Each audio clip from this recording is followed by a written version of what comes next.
नमस्कार दोस्तों, हाल चाल भोजपुरी में एक बार फिर से आप सभी का स्वागत है। दोस्तों, शिल्पी राज के ऊपर इस समय बहुत बड़ा मुसीबत आ गया है।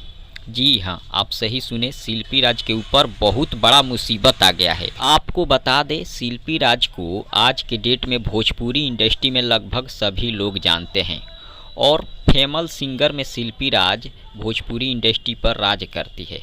लेकिन फिर भी शिल्पी राज एक बहुत ही दुखदायक पोस्ट की है, फेसबुक के माध्यम से बहुत ही दुखदायक पोस्ट की है और लिखी है, कोई भी काम अच्छा से नहीं कर पाई, ना पढ़ाई ना संगीत, आज एक कठपुतली बन गई हूँ। और भी बहुत सारा बात शिल्पी राज लिखी है जो कि आप लोग वीडियो को रोक कर आसानी से पढ़ सकते हैं। और आगे लिखती है, माँ एक तू ही है कि रोकी हो, नहीं तो अब मन नहीं करता है इस दुनिया में रहने का, माफ़ करिएगा। शिल्पी राज का लाइन है जो कि आप लोग देख सकते हैं।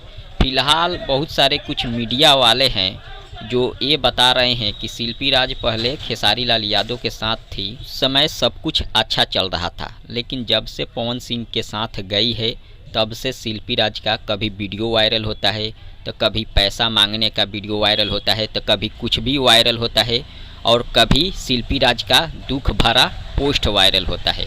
अब इसके बारे में आप सबका क्या राय है, आप क्या सोचते हैं, कमेंट करके ज़रूर बताइएगा। मिलते हैं अगले वीडियो में, धन्यवाद।